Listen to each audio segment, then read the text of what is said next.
Seja bem-vindo a mais um episódio do ABC Teológico. É isso mesmo. Amigos, Bíblia e café. O café hoje já acabou, né? A gente chegou cedo para passar aqui e já não tem mais café. Daqui a pouco repõe. Mas os amigos e a Bíblia aqui tem de sobra. Então, eu quero dizer para você, nós estamos no nosso terceiro episódio e se você não assistiu os outros, vai ter um link aqui para você poder assistir os episódios anteriores. E eu quero pedir, como todo bom youtuber, gente, me ajuda aqui, fala comigo.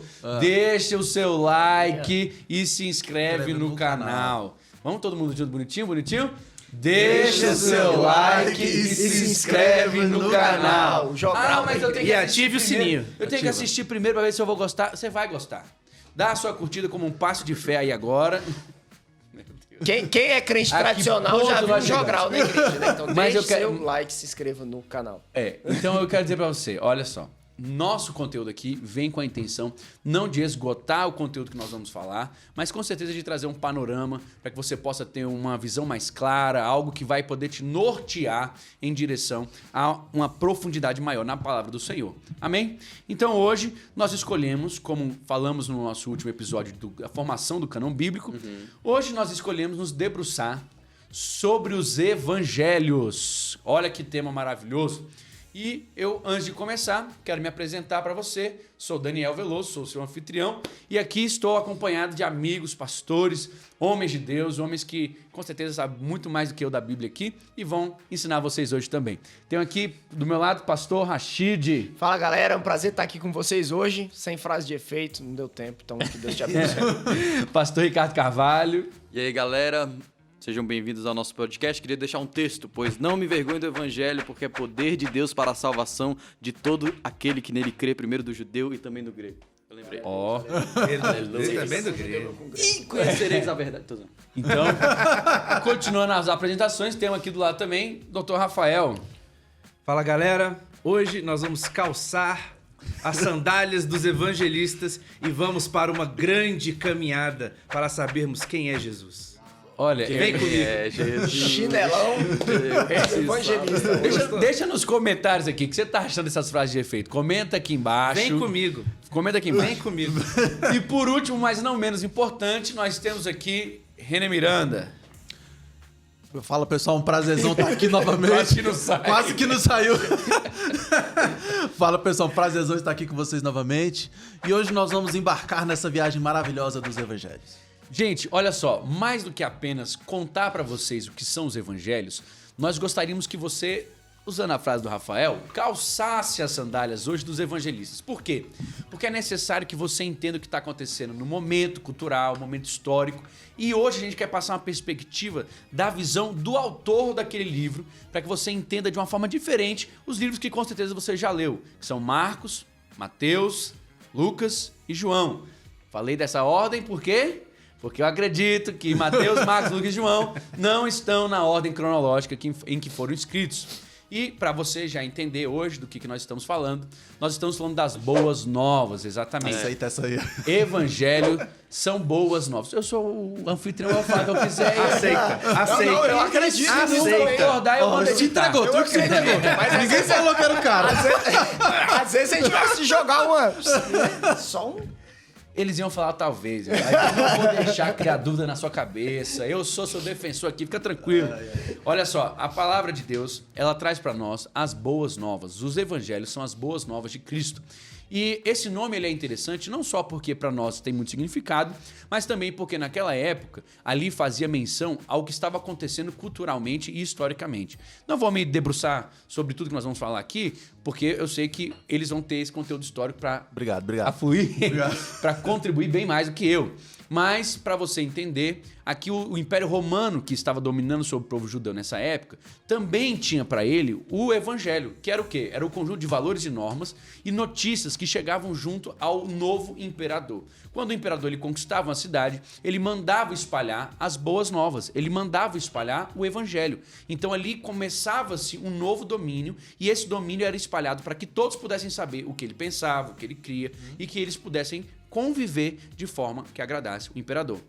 E daí vem também boa parte da perseguição, né, à igreja. Com certeza. Porque era um novo evangelho que estava concorrendo com... É um novo rei. Se Jesus vem como sendo aquele que recebe o novo Redentor, né? Ele chega a ser o Redentor, ele chega a ser o Salvador, Senhor e Rei, ele entra em contraste completamente, imediatamente com o imperador daquela época. Então é por isso também, obviamente, que vai dar início a uma crise política. É interessante, pastor, o senhor falar isso, que Roma, ele, via de regra, ele aceitava as outras religiões, Sim. né? Ele dominava, só Sim. que o domínio não era um domínio cultural, mas ele deixava que aquela pessoa, aquele povo que tinha uma religião, continuasse com ela. Mas o evangelho de Jesus começa a trazer esse tipo de coisa, né? A trazer uma Crescimento começa a incomodar, Esse né? crescimento incomoda de tal Sim. forma, confirmando a palavra de Jesus que o povo seria perseguido. Né? Até que na cruz seria perseguido. tem escrito em cima, este é o rei dos judeus. Então, Talvez a grande diferença do evangelho de Jesus é porque eles toleravam, por exemplo, os judeus. Sim. Eles permaneceram, né? sim. Com toda a sua prática Eu vou explicar religiosa, por quê. né? Assim que eles Daqui a pouco. permitirem. Mas talvez a grande diferença... Não, talvez não. A grande diferença é que Jesus era um Deus encarnado, né? Sim. Ali presente. Aí trazia uma outra E relação eu vou com Roma, falar né? o que está escrito em Mateus capítulo 7. Ele falava como quem tem autoridade. Isso. É Que verdade. faz toda a diferença. O evangelho de Jesus, quando ele começou a ser vivido... Aqui já está espiritual, irmão. Recebe a mensagem aí. Ele é diferente de recebe a todos. palavra, recebe. Aqui, irmão, a palavra que acontece é porque é o seguinte, quando Jesus falava, ele não falava só de algo teórico, ele falava de algo vivo. E aquilo transformava. Por onde ele passava, ele ganhava seguidores sem pedir por eles. Então isso, com certeza, foi incomodando. O império, que naquele momento vivia a Pax Romana, porque você sabe ali, né? Nós vemos, antes do Novo Testamento, tem um período intertestamentário de 400 anos de silêncio. Não obrigatoriamente significa que não foi escrito nada, foram escritas algumas coisas que nós não reconhecemos. Se você não entendeu isso, volta no podcast anterior. E você vai ver que ali, depois do período da helenização, onde o Império Romano começa a fazer a sua ascensão e tomar o seu espaço, como o Rafael acabou de dizer, o Imperador Augusto permitia que as pessoas pudessem desenvolver suas culturas e suas religiões de forma pacífica, contanto que não atrapalhasse os seus desejos. Então, quando Jesus chega e apresenta esse reinado, o reino está aqui, o reino chegou e o reino vai chegar, e as coisas começam a aumentar, o burburinho começa a aumentar, os seguidores começam a aumentar, aí começa a chamar a atenção do César, começa a chamar a atenção do imperador, e aí realmente vai ser uma coisa intolerável e vai causar uma crise política. Então esse é o contexto histórico que nós estamos envolvidos no desenvolvimento dos 4 evangelhos. Alguém quer dizer alguma coisa? Amém. Além, só para complementar, Amém ou Por não favor, amém? né? por favor. Existe então um conjunto de fatores histórico ali naquele momento que levam a palavra, que levam o evangelho a ser disseminado de uma forma muito rápida. Então, o senhor falou da helenização, Perfeito. ou seja, era língua única, cultura única, uma cultura Sim. grega, que Roma absorveu essa cultura, e ao mesmo tempo a Pax Romana leva a ter um desenvolvimento interno e, consequentemente, uma das maiores contribuições de Roma que foram estradas. Então, com estradas, as cidades são ligadas de uma forma mais rápida, eu chego mais rápido de um lugar para o outro, consequentemente, a palavra vai se Vai expandir viajar mais e vai rápido, viajar muito mais rápido e em língua única, que é isso que a gente vai falar, inclusive, aqui. E daí veio a necessidade de manter isso de maneira escrita. Perfeito, Porque, verdade. por exemplo, aqueles que foram testemunhas oculares estavam morrendo, dizendo, não tinha mais eles para passar essa palavra pelo modo falado, então se tornou necessário de vir a escrita para que isso Existia a pudesse... tradução oral, né? Sim, a Existia a tradição, né? tradição oral. Tradição oral. Tradição oral. E ali era necessário realmente, como o pastor Agir está dizendo e o Rafael complementou, usando do benefício da paz daquele momento, o evangelho cresceu e aumentou de Demais. forma, né, exponencial. Ixi. Então ali eles se viram na necessidade. Caramba, a gente tem que registrar. Corta aí pra gente aí, Cuia. A gente tem que registrar. Não corta não, deixa essa palavra. A gente tem que registrar isso para não se perder nenhum desses benefícios. Então você precisa entender isso. Ó. Você vai ler Mateus, Marcos, Lucas e João. Por que você está lendo os 4 evangelhos? Porque eles escreveram para 4 públicos diferentes.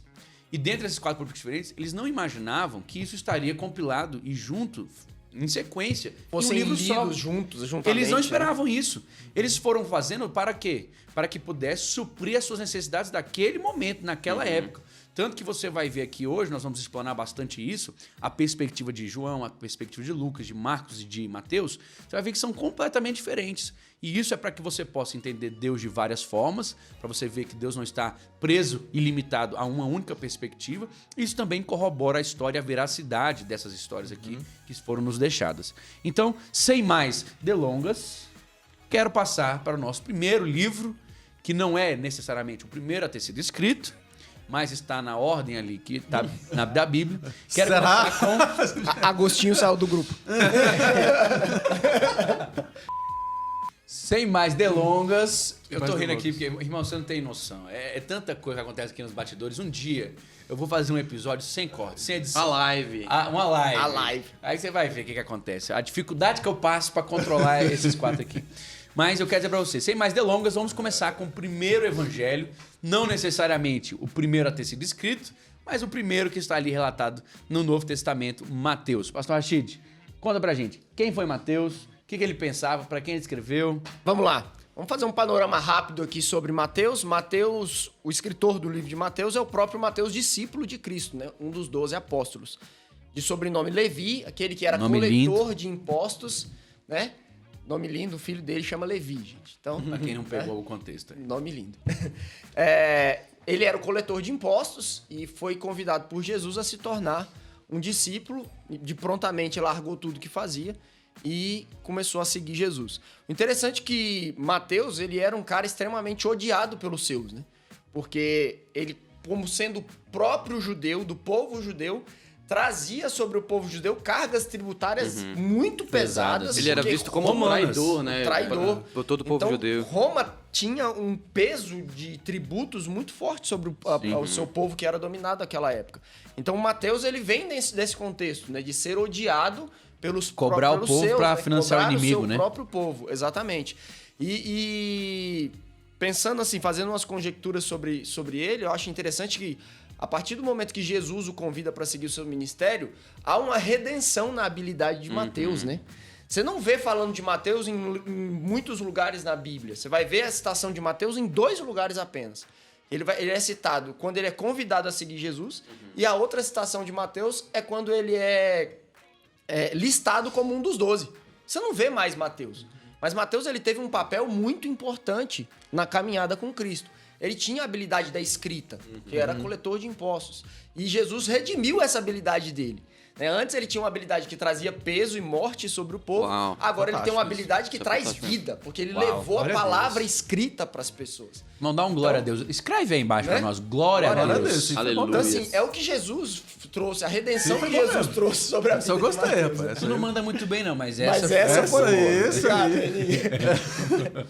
Então, assim, ele vem de um contexto muito pesado e Jesus traz uma redenção para Muito essa pra top, vida muito dele. né? Eu top. acho isso muito lindo. Fantástico. E, como às vezes a gente fala, então Mateus não foi muito útil no ministério, não está citado na Bíblia como João, como Pedro, mas ele teve uma utilidade muito grande porque ele consolidou né, o seu próprio livro para poder realmente disseminar a palavra aos outros lugares onde ela chegou, graças a Deus, chegou até nós. No livro de Mateus, a gente tem a demonstração de Jesus como rei. Sim. Ele quer mostrar Jesus como um Messias. Para quem, então, o livro de Mateus foi escrito? O livro de Mateus foi escrito para os próprios judeus. Né? Mateus tinha um público direcionado que era o próprio povo judeu.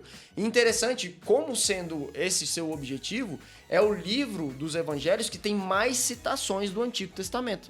Então, Mateus ele faz 53 citações do Antigo Testamento para mostrar para o povo judeu que ele realmente era o Messias que estava sendo aguardado. Assim, eu tenho provas na própria palavra do Antigo Testamento que ele era o Messias e ele cumpriu essas profecias.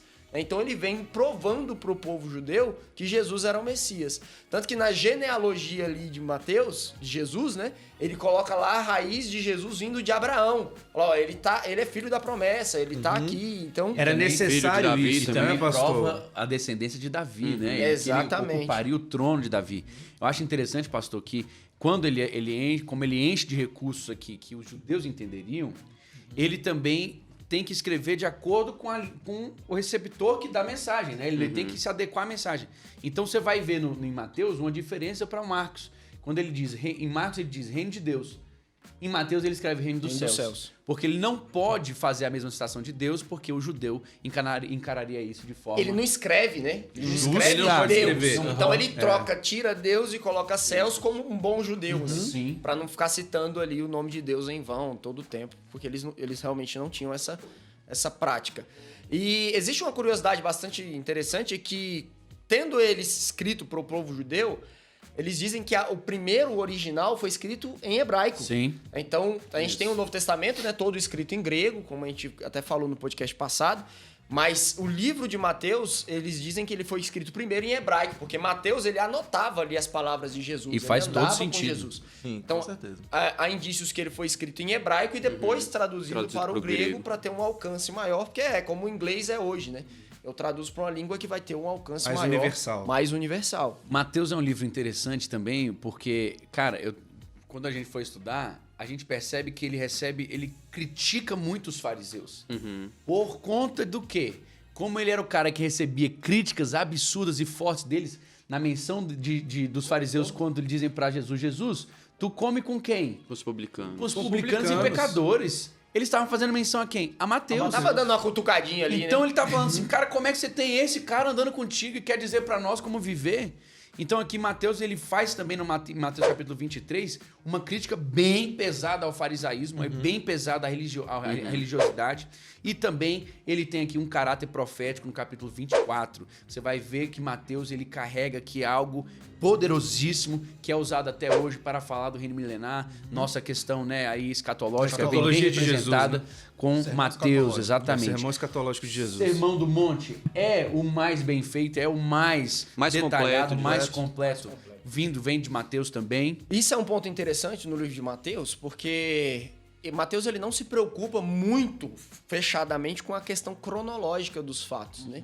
Ele vem agrupando os livros meio que por assunto. Então você tem o livro de Mateus como se fosse uma grande instrução de discipulado, né? É um grande livrão de discipulado. Então quero ensinar os judeus agora o novo caminho. As práticas Esse caminho, Ele não as se atém à práticas ordem do- cronológica. Ele não se sim. atém assim muito forte à ordem cronológica Diferente de para Lucas, por dar exemplo. essas orientações assim, mais Exatamente. no sentido Diferente de de realmente Lucas. querer dar um discipulado, de querer instruir as pessoas no reino de Deus, de querer mostrar esse Se a gente for pensar, os Diferente de judeus. Lucas. Diferente de diferente de Lucas. Lucas. Se a gente for pensar, os judeus viveram numa prática, né, religiosa até então, durante toda a história de vida deles, durante toda a história do judaísmo, e de repente chega Jesus com um novo estilo de vida, e aí é onde que entra a mensagem que Mateus propagou para ensinar, né, o povo judeu a se adequar à realidade do céu. E aqui no fantástico Sermão isso. do Monte ele fala assim: vocês ouviram, mas eu digo a verdade. vocês. É. né? Se você quiser saber um pouco mais sobre o Sermão do Monte, você pode acessar os vídeos do Cresça em Em 10 10 minutos.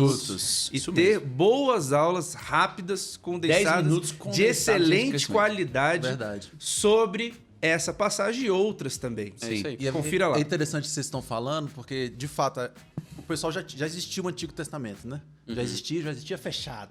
Né? Isso aí a gente já cânon do Antigo Testamento já estava pacificamos fechado. isso aí, né? E é interessante porque o novo, ele vem ressignificando o velho, né? Sim. E é interessante a maneira como você começar o novo já por Mateus, dessa maneira que a gente organizou assim, né? Porque faz todo sentido, né? De quando você lê a partir de Mateus, olha, agora você vai ler o antigo sobre essa novo nova prisma, né? ressignificação, Nova ótica, né? essa nova ótica. Aquelas coisas que estavam escritas ali é sobre essa pessoa aqui, que é Jesus Cristo. Ele é o Messias, então ele é a própria palavra de Deus e agora ela está falando, que é o que o autor de Hebreus nos fala, né? Sim. Que antes nos falou pelos salmos e profetas e agora Ele fala através pelo do Filho. o próprio filho, né? E o- Eu Em acho- sombra, né? Ele fala de Eu acho sombra. Sombras, né? interessante, São sombras do fazendo Antigo Testamento. uma menção e pegando o gancho aqui, que da mesma forma que Moisés entrega a lei em Êxodo, né? A gente vê Jesus entregando o novo formato no Sermão do Monte. Sim, Da verdade. mesma forma, a centralização do Antigo Testamento se dá na lei de Moisés, a centralização do Novo Testamento se dá no Sermão do Monte, onde verdade. Jesus passa a nova forma de viver, a nova forma E de é pensar. interessante também, nisso que o Renin falou, é que às vezes Jesus parece contradizer o que estava escrito na lei, né? Mas a própria Bíblia fala que ele veio para cumprir, ele Sim. cumpriu todas as coisas. E isso que o Rafael disse, que ele começava muitas vezes os tópicos no Sermão do Monte, ele falava, ouviu o que foi dito, porque ele não estava criticando a lei mosaica, Não. mas ele estava criticando a lei oral dos fariseus que ia além da lei mosaica, né? Exatamente. Ele estava tirando do que era externo e trazendo para Pro dentro. interior. Né? Pro Isso. interior. Ele tava mostrando... Porque o que contamina não é o que entra. Ele fez foi coisa expandir a lei, na gloriosa. verdade. Ele Mas- expandiu muito. Não, e pesou muito mais, né? Isso. Ah, se você pegar outra mulher, você é adúltero. Não, querido. Se você pensar, Pensar. E você no já... seu Não, e o que eu pensamento acho você fantástico ali de adulterar. Jesus no Sermão do Monte, porque lá no Êxodo foi a voz de Deus, né? Sim. Foi a voz de Deus. E ali era a voz de Deus de novo. De novo, Ele era o próprio Deus, né? O próprio Deus falando. Ele falando, eu vos digo, eu tô dizendo. Ali ele tava dizendo basicamente, olha, fui eu que falei lá no monte, lá atrás. E dei aquelas instruções pra vocês, mas deixa eu explicar mais algumas Como que coisinhas era aqui pra ser. agora. Na verdade, Nesse outro monte aqui, vamos conversar Senta aqui que eu quero... Isso, Justamente. Novamente é um monte. Essa é outro monte que eu gosto. Hoje versão o pessoal revista tá on e atualizada. fire. Mas a questão é justamente essa. Eu acho incrível que muitas pessoas querem desmerecer o velho. E a gente já explicou que isso é Não, jamais. fora de questão. E aqui Jesus está dizendo o quê? Cara, aquilo ali serviu de começo, serviu daquele de abertura pra gente chegar até aqui. Eles chegaram aqui agora. Essa é a nova aliança. Mas entendeu? e mesmo assim, pastor, ao longo do velho, fica muito claro aquilo que Jesus diz, porque Jesus ele coloca muito a intenção do coração. Né? Sim. Ele fala, não é somente uma prática, mas o que você pratica. Por isso que a intenção do adultério no pensamento é tão importante, porque no coração ele adulterou, Sim. né? Então, e ao longo do Antigo Testamento, a gente vê várias vezes Deus falando com o povo, fala, você me honra com os lábios, ao seu coração está longe de mim, é melhor obedecer do que sacrificar. Deus deixa Não, bem e- claro ele que nunca deixa era a bem intenção claro que dele nunca matar carneiro. Nunca foi isso. Eu queria que vocês me escutassem. Exatamente. Tanto que Hebreus ele fala assim, qualquer pessoa sabe que matar, que sangue de bicho não salva ninguém e não limpa os pecados de ninguém. Ou a seja, intenção era de Deus algo- é que vocês me escutassem, que vocês tivessem Não, quando o povo caráter pergunta parecido assim, com o meu, né? mas Moisés dava carta de divórcio. Jesus diz assim, mas não era isso que ele queria. Foi pela Foi dureza. pela dureza do coração de vocês que foi necessário passar aquela lei. Eu acho fantástico quando Jesus fala assim, porque Jesus tá falando tipo assim, ô amigão, deixa eu te falar, eu sei, pô. Senta aqui. Se fui eu que passei pra ele. Senta aqui. Eu tava lá Deixa no eu te dia. explicar Ele aqui. diz isso. Antes de Moisés, eu sou. Eu tava lá. Eu tava Ô amigão, Com essa, ô amigão. eu quero dizer pra você, vamos pra Marcos. Marcos é incrível também, porque ele vai trazer pra nós uma perspectiva diferente já.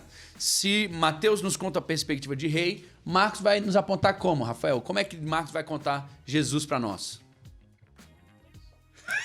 Servo. Eu te dou uma cola. Eu não preparei por aí. Ô meu Jesus. Lê ali, ó. Na hora de tirar o 10. Na hora de tirar Estava mais pra lá. E foi massa, porque antes da gente começar, uma pequena pra você, nosso caro telespectador, antes da gente começar, a gente falou assim, pastor, o senhor vai dizer de cada um antes ou cada um fala o seu? Não, cada um diz o seu. Eu falei, não, gente, mas acho que eu posso falar. Não tira o meu, não. Deixa a gente falar, pastor. Bem na parte. Mas é isso mesmo, servo. Marcos, o Evangelho de Marcos, ele é como se fosse uma viagem rápida, né? Contasse uma rápida história. Marcos é o mesmo João Marcos do livro de Atos. E aqui a gente vê algo muito interessante, porque João Marcos, ele andava com Paulo. Só um pequena. Ok. Ele começa a andar com Paulo, vai na primeira viagem missionária, que é o que a gente vê no livro de Atos, volta antes. Depois disso, eles têm algum desentendimento. E lá em Atos, capítulo 15, diz assim, verso 37, Barnabé queria levar João, também chamado Marcos, mas Paulo não achava prudente levá-lo, pois ele, abandonando-os na Pantífia, não permanecera com eles no trabalho. Então houve ali um leve desentendimento e a partir daquele momento eles se separam. E disse que a partir daquele momento ele começa a andar com Pedro e começa a anotar tudo aquilo que Pedro fala nas suas mensagens.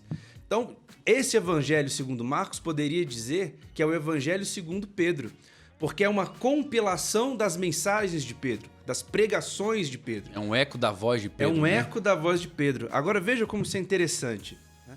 Pedro era uma bonito do pessoa que era iletrada, ele não tinha grande conhecimento, era pescador.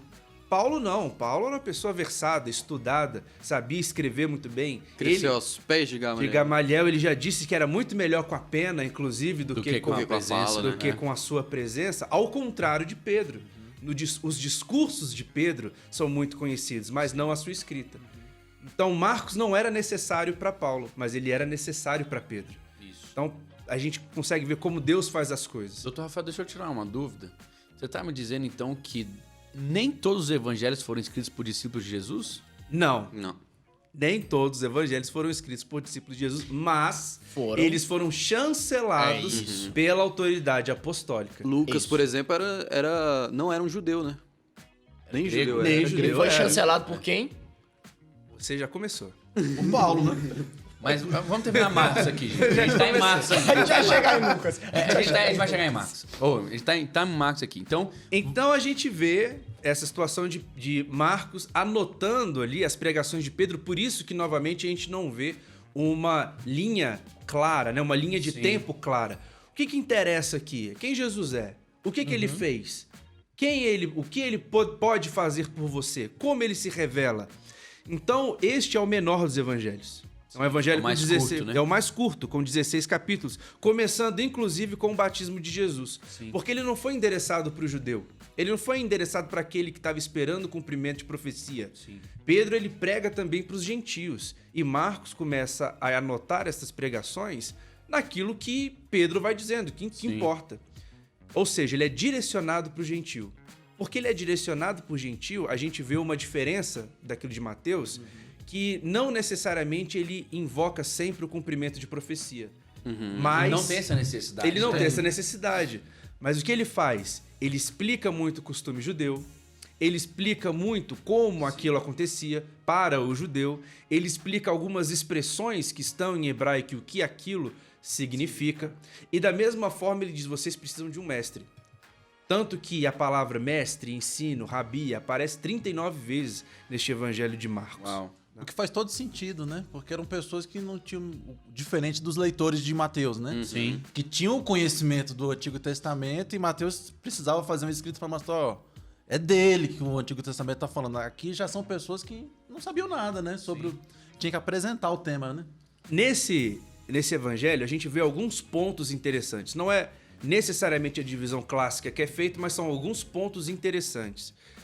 Marcos, ele realça muito a imagem da cruz, dizendo que existiam causas humanas, e aí no capítulo 12, verso 12, a gente viu isso, e causas divinas pelo qual ele deveria morrer, que é no capítulo 8, verso 31.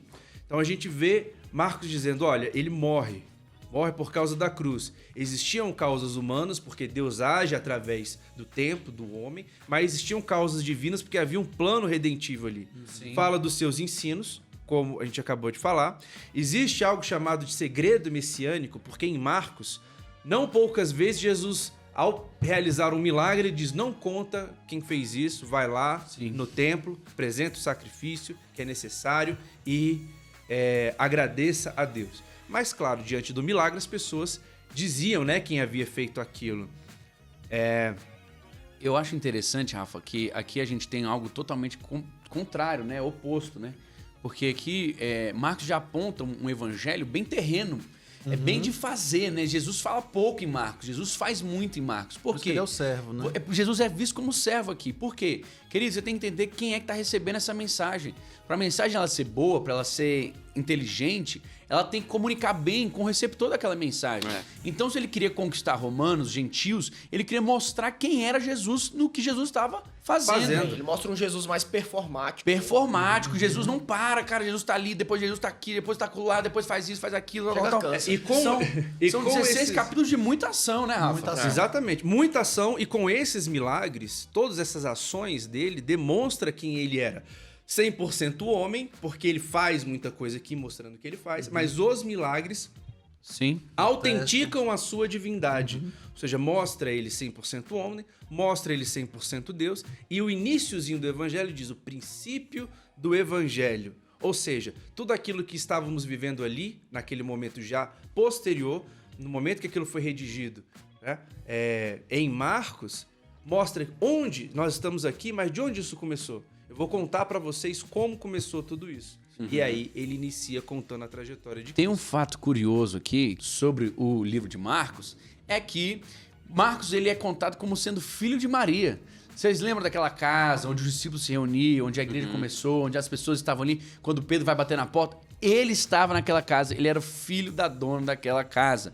E aqui a Bíblia chega a contar, né? Nosso ilustre pastor Ricardo vai falar um pouco mais sobre isso. Ele é primo de Barnabé. Então eu quero dizer para você, parêntese pastoral feito aqui. Olha só, envolva a sua família no trabalho cristão, na vida cristã, traga eles para a igreja. Venha com seus filhos para a igreja, faça com que eles participem da vida cristã, porque você não sabe qual pode ser o destino deles. Hoje nós temos aqui o Evangelho segundo Marcos, porque ele estava no lugar certo, na hora certa, acompanhando as pessoas certas, e ali é resultado também da mãe dele, Maria. Então agora vamos para o nosso médico. Isso mesmo, se você não sabia, nós temos um médico que é um dos autores dos evangelhos. Lucas, esse evangelho que é poderoso, que fala muita coisa importante sobre oração, é um dos evangelhos que eu mais gosto, hoje vai ser trazido para nós por ninguém menos do que pastor Ricardo Carvalho. É nóis, gente. Então, como o pastor Daniel estava falando, pouco se sabe, né, na Bíblia a respeito da figura de Lucas, de quem era Lucas. A gente vê apenas 3 versos citando ele, né? E o primeiro de Colossenses 4:14, que diz: saúda-vos Lucas, o médico amado, Paulo falando, né?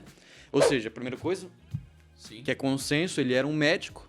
E a 2 Timóteo 4:11 e Filemon 1:23 e 24 fala que Lucas era um cooperador de Paulo. Lucas caminhava com Paulo no seu ministério, né? Mas pelo que a gente vê da escrita dele, tanto da escrita do Evangelho de Lucas quanto de Atos, né?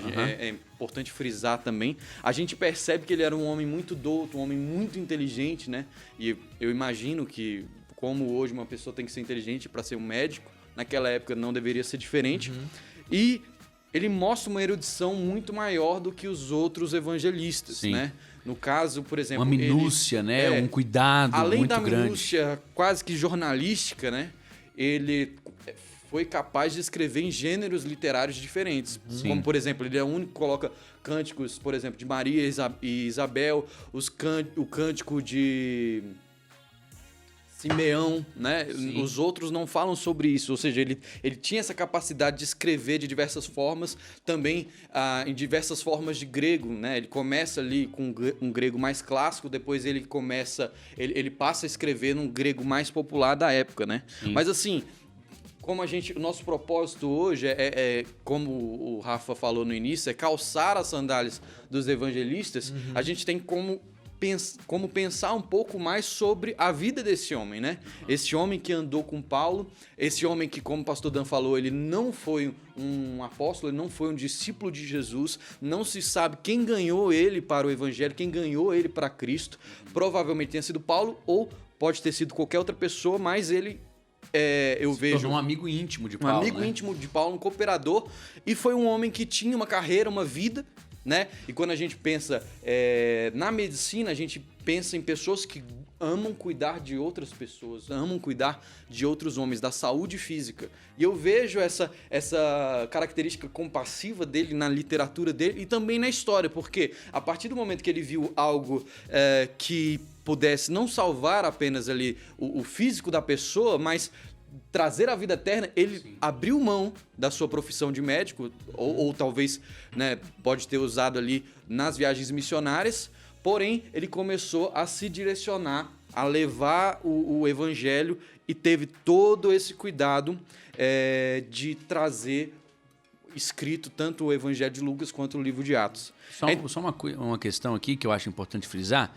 Ah, pastor, então ele é menos importante? De jeito nenhum. Pelo contrário, ele é um cara que, igual você falou, abriu mão da sua própria vida para pregar o evangelho. Então ele é um evangelista, ele é um autor extremamente aqui qualificado para fazer o que ele estava fazendo, né? E eu acho interessante que todos nós, a gente costuma falar muito assim, que nós enxergamos o mundo pelas nossas próprias lentes, né? Ou seja, pelas vivências, pelo que a gente viveu no passado, pelo que a gente viveu de contexto histórico e cultural e tudo mais. E eu consigo ver isso na figura de cada evangelista, né? Por exemplo, o pastor Rashid estava falando aqui no início sobre Mateus, sobre Levi, que era um publicano, uma pessoa que trabalhava para a coroa, né? Ou seja, ele estava num contexto de reino, de reinado, e simplesmente quando ele foi colocado em outro reino, ele começa a passar a visão de Jesus como rei, né? sim. E eu vejo isso na vida de Lucas também, que era um médico, uma pessoa que cuidava de homens, que tinha por vocação esse cuidado com pessoas. Ele começa a passar a identidade de Cristo, ele começa a ver Jesus como filho do homem. Ele é, entre todos os evangelistas, quem passa mais características acerca da humanidade de Cristo Jesus. Fala da infância. Fala da infância. Não existem outros relatos, por exemplo, nos outros livros que falam Da infância. da de Jesus. infância e da gestação, da infância de João Batista e tudo mais. E o que é interessante também, além disso que a gente começou a falar, ele, desde do prefácio do texto do Evangelho, ele começa a mostrar esse cuidado jornalístico, esse cuidado minucioso, esse cuidado científico de correr atrás. Ele investiga, né? Ele Cuidado procura. cirúrgico. Ele, como o... Que em Marcos, por exemplo, não tem, né? Não tem. Sim. Marcos é só assim, ele fez isso, pronto e próximo. Até a Ele escrita de Marcos era mais brutona, né? Diz que o grego dele era mais rústico e tal. Ele se baseia em Marcos, como o nosso amigo já Rafael falou, mas ele vai além. Como assim? Ele vai realmente para atestar. O objetivo dele, ele estava escrevendo para Teófilo, né? Sim.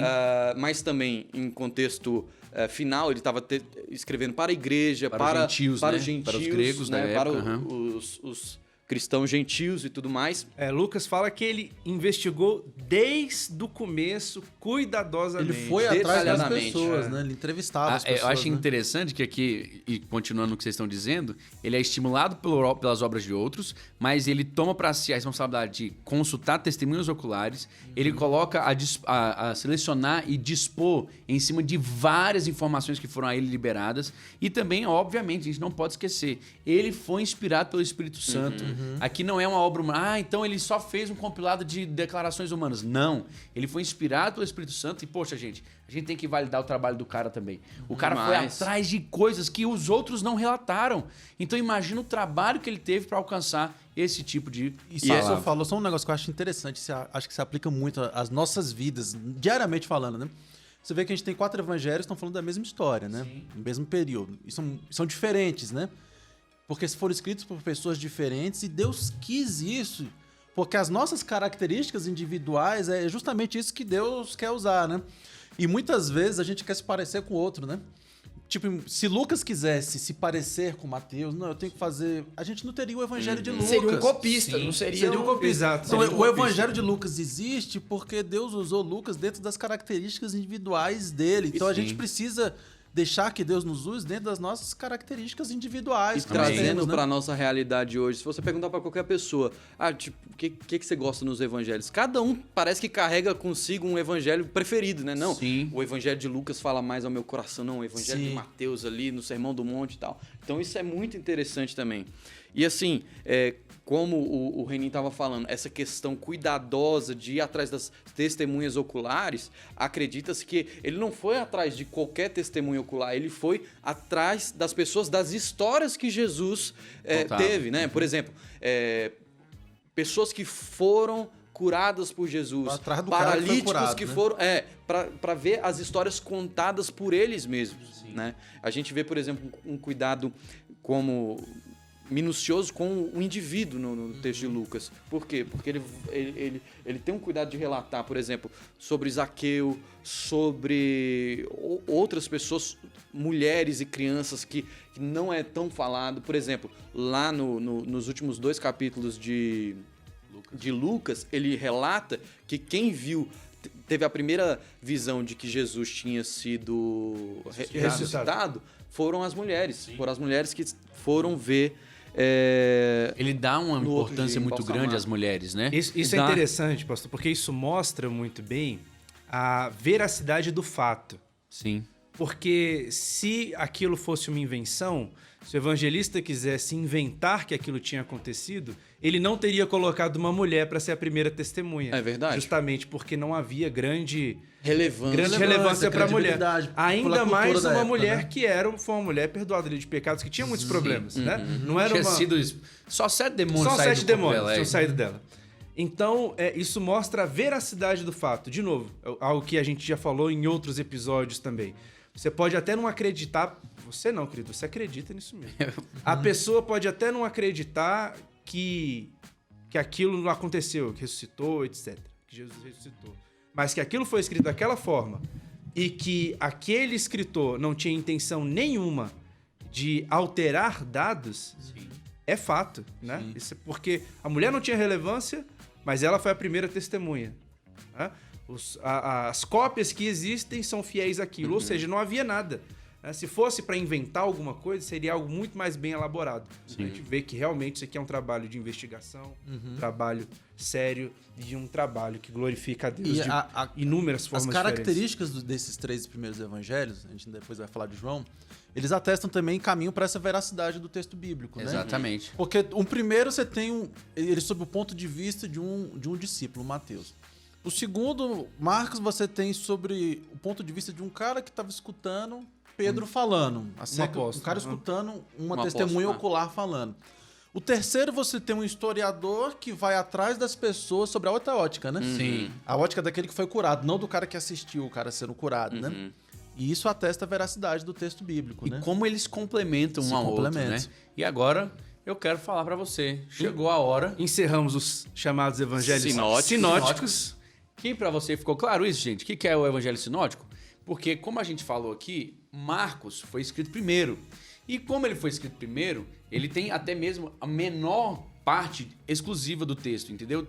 Você vai encontrar similaridades em Mateus e Lucas muito grandes com o texto de Marcos. Ele só tem 31 versículos que apenas ele contém. Então você sabe que eles beberam dessa fonte e era a razão pela qual muitas coisas são ditas também de forma parecida, de forma similar. Então a gente está dizendo que aqui tem Marcos, bebeu dessa fonte, Mateus, bebeu dessa fonte, Lucas, ok? Para você entender. E aí, depois desses 3 maravilhosos evangelhos, que a gente não está dando aqui uma hierarquia para eles, não estamos dizendo que em nível de importância Marcos é mais importante do que Mateus, ou o contrário, ou que Lucas, nós chegamos aqui ao evangelho do discípulo amado. Nós temos aqui um evangelho que foge completamente do padrão dos outros 3 evangelhos. Ele vem com uma perspectiva totalmente diferente. Ele é um cara dedicado. E eu não vou esgotar esse conteúdo porque tem um mestre aqui para fazer isso. Eu quero falar com Renner. Renner, o que a gente tem para aprender com João? Então, a gente vai... O diferentão. O diferentão, justamente. Literalmente, o João, o diferentão. Então, o quarto evangelho que a gente vai falar, como vocês já sabem agora, é o evangelho de João, que é um evangelho não sinótico. Os outros 3 são sinóticos, porque guardam muitas semelhanças entre si, e João é diferente. Ele é diferente por alguns aspectos e alguns motivos. Para começar, a gente vai dizer que ele foi escrito por João e assim nós cremos, né? Sim. Como o senhor disse, que é o discípulo amado. E é interessante que durante o evangelho de João, ele se chama de o discípulo Sim. amado. Então ele era um cara que não tinha dúvidas de Bem, quem ele a era. autoestima né? dele tava em Ele dia. era um cara A bem resolvido. identidade estava Tava em bem... dia. Tava... Foi escrito ali por volta do ano 80 a 100. É difícil a gente precisar Sim. exatamente quando esse livro foi escrito, né? Mas é interessante para quem esse livro, o evangelho foi destinado. Ele foi destinado à igreja. E por uma série de motivos. Um dos motivos mais importantes é que tinha uma crescente ali de heresias no meio da igreja, principalmente do gnosticismo. Tinha Cerinto defendendo de que Jesus não era Deus, até indo contra a divindade de Jesus. E isso foi o motivo principal da necessidade da escrita do Evangelho de João. Tanto que aqui, Renan, me perdoa a intromissão, nós temos aqui uma diferença de quase 30 anos, né? Sim. Os evangelhos, os primeiros 3, são escritos muito próximos um do outro. E aqui, mais uma vez, a gente atesta a veracidade deles, porque depois da morte de Jesus Cristo, não se passam nem 100 anos até a completa escrita dos 4 evangelhos. Então, olha o tanto que é rápido. É rápido. Você pensa, 100 anos é muito tempo. Não é rápido, é praticamente uma geração. O cara que viveu está contando e o outro está escrevendo ali. E está relatando. Então, você vai ver que está fresco a memória deles. E aqui, João, já com a igreja formada, vai e contra as heresias. Isso, ele vai contra as heresias. Ele mesmo diz qual é o objetivo dele com aquele evangelho. No capítulo 20, verso 31, ele diz o seguinte: Estes, porém, foram registrados para que creais que Jesus é nosso Cristo, o Filho de Deus. E para que, crendo, veja que você tem a possibilidade aí de Sim, escolha. Diz, ó, sim. eu estou escrevendo isso aqui para que vocês creiam. Sim. Se vocês aceitarem, se vocês Primeiro episódio. ou decidirem, né? Ora. Ora. Volte ao ora, primeiro não me episódio diga. para entender melhor essa citação. Tenhais vida em seu nome. No nome de quem? No nome de Jesus. Então ele vem dizer, o objetivo aqui é mostrar que já foi mostrado que ele é um servo, já foi mostrado que ele é um rei, já foi mostrado que ele é um homem, mas ele é Deus. Aí não à toa, diferente de Mateus e Lucas, em vez de começar com a genealogia, Abraão gerou não sei o quê, Davi gerou... Não, ele começa o seguinte, no princípio era o verbo. Ele foi lá atrás, ele falou, olha, existe essa genealogia humana? Existe. Mas deixa eu te dizer um negócio. Jesus é anterior. Ele é anterior a tudo, ele é pré-existente. Aleluia. Antes que tudo viesse a existir, ele já era Deus. Ele já é. Ele já é. É interessante que a expressão que a Bíblia usa, a gente vai falar disso, é sempre de é. A Bíblia não gosta de usar essa expressão de existe, porque existe ainda é muito limitado para Deus. Deus está acima da existência, né? Ele é, né? E aí João, ele abre já o seu evangelho, em vez de trazendo genealogia, trazendo que, na verdade, apesar dele ter vindo de Abraão, Abraão veio dele, né? Davi veio dele, né? E aí ele entra em 2 blocos distintos ali no seu evangelho. Do capítulo 1 ao 12, nós temos um ciclo de 7 coisas. E eu achei maravilhoso. Parabéns aqui aos nossos irmãos da CTAD, vários estudos aí que nossos irmãos pentecostais são uma bênção. Nós temos o seguinte, nós temos 7 sinais, nós temos 7 sermões e nós temos 7 vezes a expressão eu sou, eu sou. Ou seja, não apenas no início ele vem dizendo que ele é o verbo, isso vem se repetindo. Eu sou, eu sou. A mesma expressão que Deus usou para Moisés lá no Êxodo. Eu sou. Atestando constantemente a divindade de Jesus.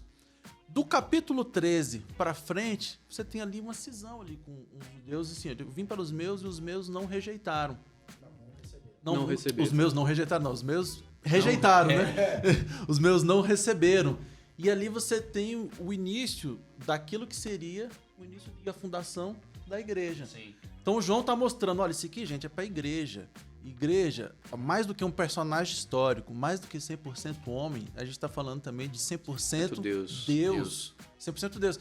E é impressionante como esse evangelho é importante para a igreja hoje. Parece um conceito assim pra gente que acredita piamente nisso, parece um conceito tão normal pra gente. É óbvio que Jesus é Deus, mas até hoje isso vem sendo questionado. E é que a gente tem que ter, o crente tem que ter esses conceitos muito bem definidos dentro da nossa cabeça, de que Jesus, ele é Deus. Tudo que foi feito, foi feito por intermédio dele. Sem ele, nada do que foi feito se fez.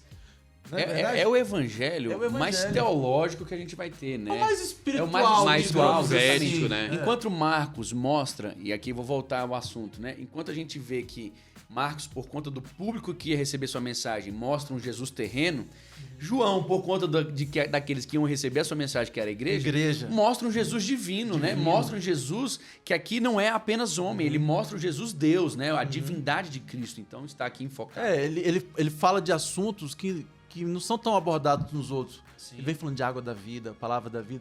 Outra coisa interessante, ele vem mostrar que Jesus, ele é a verdade. Porque ele se inicia dizendo que o princípio era o verbo. A tradução literal seria palavra, né? Que a expressão que está lá é logos, né? A NVI, inclusive, usa o termo palavra. Eu até entendo que é porque a gente tem a limitação do português. Talvez uma tradução melhor para o sentido seja verbo, né? Porque logos significa palavra, assim como rema significa palavra também, né? Mas logos é uma palavra... Isso, revelada, né? Isso, uma palavra... Logos mais relacionada a uma expressão ativa de uma vontade, né? O logos... Os verbos, para nossa língua portuguesa, fazem sentido, né? Trazem ação, né? Trazem ação. São imbuídos de ação, Isso. né? Aqui a gente vai vendo que, por exemplo, rapidamente para você entender o que o Renan está falando, a gente não vai dar aula de grego para vocês aqui, mas existe o rema, que é a palavra falada, existe o grafê, que é a palavra escrita, e existe o logos. O logos é quando aquilo que está sendo falado carrega muito mais do que apenas uma palavra falada, uma palavra dita. Ela é capaz de criar conexões, ela é capaz de criar algo. Então tem um poder criativo nessa palavra que é por gera, isso, né? por isso que ela é escolhida para esse verso. Isso, por isso que o verbo talvez seja a nossa tentativa da língua portuguesa de Isso. entender o que está dizendo. E aí eu acho interessante porque quando ele vai caminhando com o seu evangelho, ele vai falar de Jesus, ele fala que Jesus, ele é a verdade, porque a palavra é a verdade. Aí ele vai falar do Espírito de Deus, fala que é o Espírito da verdade, dizendo o seguinte, ó, Jesus é uma verdade, ele é Deus. Então ele vem trazendo sempre isso, a divindade de Jesus e depois mostrando na igreja. Nós somos a cauda, nós somos aí a noiva da verdade, daquele que é o nosso Ele noivo. não traz... Jesus não foi alguém que trouxe uma palavra. Ele é a própria A palavra. própria palavra. A gente vê uma diferença grande nisso, como, por exemplo, no islamismo. Quando no islamismo Maomé ele é só um profeta, não é... Claro que para eles não é só, né? Mas ele é um profeta. Sim. Ao contrário de... É um mensageiro, Ele é um né? mensageiro. Jesus não. Ele é. Ele é o próprio Deus. Ele é a mensagem. É a própria mensagem. Ele é o caminho, ele é a vida. É o que o Rashid falou em Mateus, por né? meio No de Sermão da mim. Montanha, Exato. Isso que o Rapaz, pastor isso é Ricardinho interessantíssimo, isso que o cara. pastor Ricardinho falou me tocou demais. Assim como foi o senhor que falou? Eu não sei o que você vai falar. Ah, é?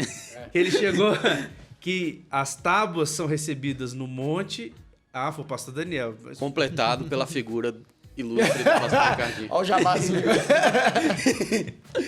Deus entrega as mensagens no monte e Jesus entrega a mensagem Não, no e Deus monte. fala no também. monte, Deus né? fala Deus lá fala e no monte. fala aqui. No capítulo 19 ele diz, ó, se vocês escutarem a minha voz, aí ele fala. Rapaz, me deu uma vontade de abrir um parênteses gigantesco aqui agora, a gente afundar nesse negócio. Da voz de Deus, né? Não, cara, porque é o seguinte, você vai ver que o povo islâmico, ele vai tomando o mundo. Eles crescem porque eles creem numa mensagem que foi recebida por um homem. A declaração deles é que o anjo Gabriel falou com Maomé e a partir dali eles começam a falar que o Islã, ou seja, a submissão àquela palavra precisa ser vivida. E a crença é tão forte que eles vão tomando o universo, eles vão tomando, crescendo até que eles conseguem encurralar os cristãos. Mas olha que coisa forte, cara. Jesus Cristo é a própria palavra, ele não veio trazer uma revelação de outra pessoa, ele é a própria revelação, ele é a manifestação, ele é Deus encarnado aqui. Então eu quero dizer pra você, olha a força, nós como cristãos, irmão, precisamos tomar uma atitude quanto a isso. Não dá pra só gostar do evangelho, não dá pra só ouvir o evangelho, nós temos que ser ouvintes praticantes desse evangelho. Esse evangelho é vida, ele é transformador. Irmão, chega a me dar aquece meu coração aqui, cara. Verdade. Glória a Deus. Porque, glória a Deus. gente, isso é a palavra. Sim. Quando a gente entende isso, Jesus é o verbo, a gente tem que dar outro valor. Outro valor. A gente tem que viver outra coisa. Verdade, verdade. Isso liga até também com o nosso podcast da semana passada, quando a gente foi falando da Bíblia, né? Sim. A gente tem que encarar a palavra de Deus de uma maneira diferente, assim. A palavra de Deus, a Bíblia, por isso a gente defendeu que ela é a palavra de Deus de capa a capa, né? É aquilo que Jesus nos deixou, parte da sua palavra. Porque a gente ainda não tem a revelação completa Sim, daquilo, a que a gente gente não vê em consegue partes, né? entender, a gente vê em partes, né? Mas é a parte daquilo que Deus é, Que é revelado que está a nos nós. revelando É. aqui a nós. Parte dele mesmo está sendo revelada a nós, porque ele é a palavra, ele é a verdade. E qualquer ensinamento contrário disso tem que ser prontamente Rejeitado. Exatamente. rejeitado por nós. Ainda que faça chover milagres todos os dias. Sejamos anátemas. Como disse nosso amigo Lutero. Agora esse negócio do monte aí que vocês falaram, eu gosto muito disso, porque eu acho impressionante a voz de Deus, né? Vocês falaram que ele falou no monte para trazer a lei, ele falou no Sermão da Montanha, e quando ele se transfigura, É no monte. É no monte também. e ele traz ele- um profeta e traz um representante da lei, né? É isso Que mesmo. tiveram encontros com ele em montes, né? Em montes. Os dois. Uau. Antes. Vamos fazer um podcast do monte. E é interessante porque ele aparece, Jesus está ali, obviamente, com os discípulos. Inclusive, o Joãozinho estava lá, obviamente, o amado, né? É. Pedro, Tiago e João estava lá. Aparece Moisés e Elias, mas Moisés e Elias somem, né? Uhum. E Jesus continua, né? Verdade. Uau. Essa é boa. Quem não pegou, escuta de novo. Olha só. É importante a gente entender Essa é aqui. forte, Vaz. Essa é Essa é forte. forte. A gente precisa entender aqui quem era João. João, ele se diz o discípulo amado e talvez ele fosse o mais novo dos discípulos. Então, eu acho que João, tem críticos que chegam a dizer que ele tinha uma posição efeminada, mas isso foge da verdade o máximo absurdo. possível, porque ele, com o seu irmão Tiago, é chamado de filho do trovão. Os bichos eram Eles são os brutos, né? Boanerges, eles são Boanerges. filhos do trovão. Então, ele chega a dizer pra Jesus, quem vai sentar à direita e à esquerda? Conta aí pra gente. Tava Aí ele fala, antenado pai, não é ali. assim não, não é assim não. Então, assim, eu quero dizer pra vocês hoje, a palavra do Senhor, ela é viva, ela é eficaz e ela é muito maravilhosa. Olha o tanto de segredo, olha o tanto de riqueza que nós falamos com vocês hoje aqui. E Acho que uma coisinha que eu esqueci de falar de João, importante a fins de... né? Importante, né? Que ele escreveu mais outros 4 livros, né? Sim. Ele escreveu as 3 epístolas e Apocalipse, além do É verdade. Evangelho de João, né? quando Uma coisa- estava exilado em Patmos. Patmos. E uma coisa muito interessante, completando o que o Renin disse, ele vem trazendo Jesus como Deus e, para mim, em todos os evangelhos, é aquele que traz mais a figura de Deus como o Senhor como Pai, né? Sim. Até em João capítulo 17, na intercessão dele, ele chama... Jesus está se referindo ao Senhor como Pai dezenas de vezes. né? Aqui, e eu, assim, vou elocubrar, né? Não tá escrito isso, mas ao ler a palavra, eu imagino isso, cara. Ele era um adolescente. Imagina isso, imagina um adolescente acompanhando Jesus. Imagina a aventura que é,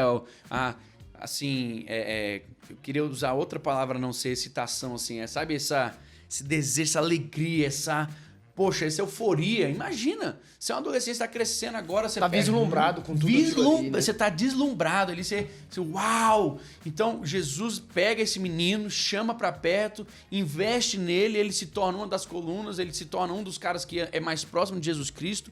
Não interessava a idade dele, Jesus não o menosprezou, não desprezou, pelo contrário, ele era o discípulo que reclinava a cabeça nos peitos de Jesus Cristo, né? Então aqui você vai vendo que, poxa, a perspectiva de pai pra ele é muito real, é muito nítida quando você pensa que, poxa, era um menininho que Jesus Cristo pegou pra ensinar e discipular durante 3 anos. É difícil você E não aí a imaginar gente- que ele não viu Jesus como E pai. aí a gente vê, quanto mais intimidade, mais revelação. né? Verdade. Porque você falou de Apocalipse. Foi ele quem recebeu Sim. a revelação do que está por vir. E é interessante porque aqui ele já tá velho, né? Quando ele Já, tá escrevendo, né? é. E é interessante, um dos capítulos mais famosos, as pessoas gostam muito, que é João 14, né? Que ele Sim. vem dizendo, não se turbe o vosso coração. coração. Quando você lembra desse contexto, tudo começa a fazer sentido. Porque, cara, já se passaram muitos anos. Aquele menino ficou velho. Aí ele tá dizendo, não se turbe o vosso coração. Quer dizer, Deus que também na casa do meu pai tem muitas moradas. Ó, não esqueça. Uau. Tem muitas moradas. Eu tô indo só preparar um lugar, eu vou voltar. E outra, né? Então, se faz tempo, ele permaneceu fiel à palavra. Permaneceu ele fiel. viveu a palavra, ele praticou a palavra. Ele escreveu de uma maneira que é o seguinte, olha, aquilo que eu acreditava lá, quando Jesus morreu e ressuscitou, Tá cara, valendo. tá valendo até Uau. hoje. Isso é fantástico, né? Cara, isso É é, isso aí. muito top. Olha, eu espero que você tenha gostado desse episódio tanto quanto eu. Estou saindo daqui edificado, melhorado, acrescido. E essa é a nossa intenção para você. Nós não estamos aqui tentando formar teólogos, longe disso. Estamos tentando formar aqui pessoas que vão amar mais o Senhor, que vão conhecer melhor a sua palavra e que vão assim, gente, olha, jamais pense que a gente esgotou alguma coisa aqui. Por favor, agora mergulhe na palavra, que isso sirva de apenas incentivo para que vocês possam buscar e conhecer o Senhor, tá bom? É isso aí. Nem o próprio João esgotou, né? Justamente, Ele ele fala, disse, é ele verdade, fala. é verdade. Se fossem escritos tudo aquilo que Jesus fez, não caberia. nas Uau, bibliotecas. é verdade. Por isso que os evangelhos eles não têm a pretensão de ser uma biografia de Cristo. Não, Como exatamente. o próprio texto que você citou. O objetivo é trazer salvação, trazer revelação, mostrar quem é Jesus. Vocês Uau. creem e sejam regenerados, né? Gente, esse é nosso tempo por hoje. Ficamos por aqui e te esperamos no próximo episódio. Fiquem com Deus e até a próxima. Valeu, galera. Forte abraço. Tamo junto. Roda a vinheta.